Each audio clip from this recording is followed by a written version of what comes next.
Jason Oppenheim opens by firmly rejecting the notion of a real estate bubble, expressing frustration with the narrative proliferated across social media platforms like Twitter. Contrary to the bubble argument, he highlights that the real estate market has been in a downturn for the past 3 years, noting historic lows in transaction volume not seen in over half a century. Prices are softening, and the volume of sales has plummeted significantly since late 2021 through early 2022, primarily due to rising interest rates. His insights underscore a market that is far from overheating. Rather, it is adjusting to a more challenging financial environment. While certain big cities in democratic states, such as Los Angeles and New York, have struggled, more moderate or red cities like Miami, Austin, and Las Vegas have fared better. This, Jason argues, is largely due to different local governance and policies rather than inherent geographic or demographic factors. He stresses that high taxation and crime policies negatively impact housing demand and market vibrancy, while locations with more business-friendly environments continue to attract residents and investors. Policies, according to Jason, play a pivotal role in shaping real estate outcomes. He points to Los Angeles as a prime example of where overly restrictive and punitive measures have dampened economic growth, housing supply, and overall livability. Examples cited include draconian COVID restrictions and policies around homelessness, which have exacerbated the city's problems rather than resolving them. He attributes the decline in desirability and investment to a lack of pushback against poorly conceived policies, which often go unchallenged due to political monopolies in these urban centers. The mansion tax in Los Angeles is a case in point. Introduced to raise revenue by taxing high-value home sales, it has instead led to a disastrous decline in luxury property transactions, reducing property tax revenue overall. UCLA's studies show the tax raised only a fraction of projected income, while sales above $5 million dropped by approximately 70%. This generated economic distortions, driving wealthy buyers away rather than resolving funding issues for homelessness or other public services. The homelessness crisis in Los Angeles, Jason notes, has intensified despite considerable spending, over $24 billion in 8 years. Far from improving, homelessness and crime surged especially around 2022-2023, exacerbated by lax enforcement, bail reform, and policies that have inadvertently discouraged policing. He points out that physical security and law enforcement staffing levels are at historic lows, contributing to increased property crime and personal safety concerns that directly impact real estate desirability. Los Angeles policies, such as eliminating cash bail and promoting early release of inmates, have allowed repeat offenders to circulate freely, eroding community safety. Jason personalizes the issue by sharing his own experience with break-ins and neighborhood decline. He acknowledges some recent improvements, but remains skeptical until the underlying policy infrastructure changes significantly. Challenging widespread media narratives, Jason disputes the idea of a housing shortage or affordability crisis. He explains that America, and Los Angeles specifically, have more housing units per capita than ever before, partly due to population decline, as many residents have left the state. He also highlights the historical correlation between median wages and rental rates, showing rents have largely tracked wage inflation consistently over several decades. Interest rates play a crucial role in perceived housing affordability, but even accounting for recent rate hikes, Jason argues that renting remains a viable alternative for many. He emphasizes that affordability discussions often conflate buying power, which depends on mortgage rates, with actual housing costs, represented more accurately by rent. Therefore, he calls for a more nuanced approach in assessing affordability rather than relying on alarmist soundbites.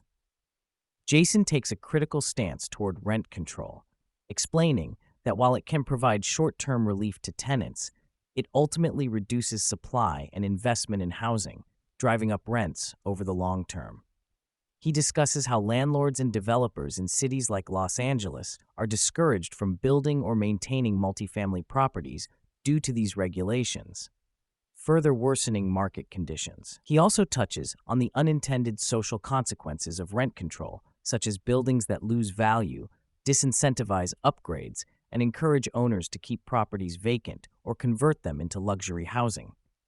The resulting shrinking housing stock paradoxically worsens affordability, especially for the population rent control policies are meant to serve. California's legal environment around landlord-tenant relations is portrayed as increasingly hostile and complex, with numerous laws heavily favoring tenants, often to the detriment of property owners. Jason highlights how laws have made it almost impossible for landlords to evict tenants, even in luxury homes, unless landlords themselves move back in for a minimum of 2 years. Security deposit limits, anti-discrimination rules that bar criminal history screening, and new ordinances requiring clear postings about tenants' rights contribute to a legal minefield. He details schemes where tenants leverage minor habitability claims, like mold or insects, to force expensive settlements, sometimes leading to mass lawsuits that can financially cripple landlords. This, coupled with provisions that protect tenants under protected classes regardless of employment status or potential misconduct, creates an environment ripe for abuse and legal harassment, which in turn deters investment in residential rental housing. When asked about his personal investing philosophy for the near future, Jason shares a strong preference for low-risk government bonds, specifically 30-year Treasury bills, including leveraged ETFs that multiply yield exposure.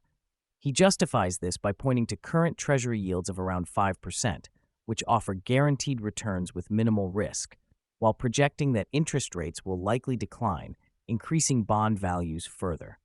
Jason also maintains investments in the stock market, but advises caution with real estate purchases, especially in markets inflated or mismanaged by policy.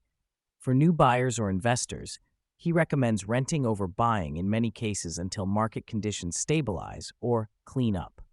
Multifamily properties in Los Angeles and San Francisco present opportunities for more risk-tolerant investors due to their depressed prices, though he personally finds dealing with tenants and legal risks unappealing at this stage. Jason acknowledges the transformative impact of AI and automation, predicting deflationary pressures that could further influence Fed policy towards lowering interest rates. With increased efficiency and job displacement expected in coming years, the economy will face shifts in employment and consumption that might reduce inflationary pressures, benefiting bond and stock markets. He stresses the importance of taking a macro perspective rather than getting bogged down in technical minutiae, advocating a straightforward approach to investing based on broad economic trends rather than market noise. His confidence in impending rate reductions underpins much of his bond investment strategy. The geography of investing remains key in Jason's analysis. He advises against buying in overbuilt or rapidly expanding markets like Austin, Miami, or Las Vegas, where there is virtually unlimited land for new construction, putting downward pressure on prices. Conversely, cities like Newport Beach, where land supply is extremely limited, tend to hold and increase in value even in tougher markets. Jason suggests investors focus on properties with constrained supply and inherent scarcity to maximize long-term appreciation potential. This fundamental principle underlies his cautious approach to buying in markets where rapid expansion and weak zoning laws dilute value. Throughout the conversation, Jason touches on his personal evolution in managing stress, negotiation, and money. He has moved away from micromanaging or nickel-and-diming contractors, valuing peace of mind and quality of life over saving small amounts of money. His spending habits reflect an abundance mentality, purposefully using money to reduce stress and increase happiness through experiences, convenience, and generosity to friends. He emphasizes the benefits of being relaxed in negotiations and trusting professionals, sharing the philosophy that money is meant to be used for enjoyment and not hoarded unnecessarily. This approach extends to his business management style, where he aims to cultivate a positive work environment through encouragement rather than harsh criticism. Jason reveals a significant personal journey from a high-stress, reactive mindset to a calmer, more thoughtful disposition facilitated by therapy and self-reflection over several years. He credits therapy with helping him develop emotional regulation, reduce unnecessary anxiety, and improve interpersonal relationships, including those with his brother and employees. He advocates for mental health care as vital to professional and personal success, viewing self-improvement as an ongoing gym for the mind. Jason also foresees AI playing an increasingly important role in delivering therapeutic support, potentially surpassing human therapists by synthesizing large amounts of personalized data.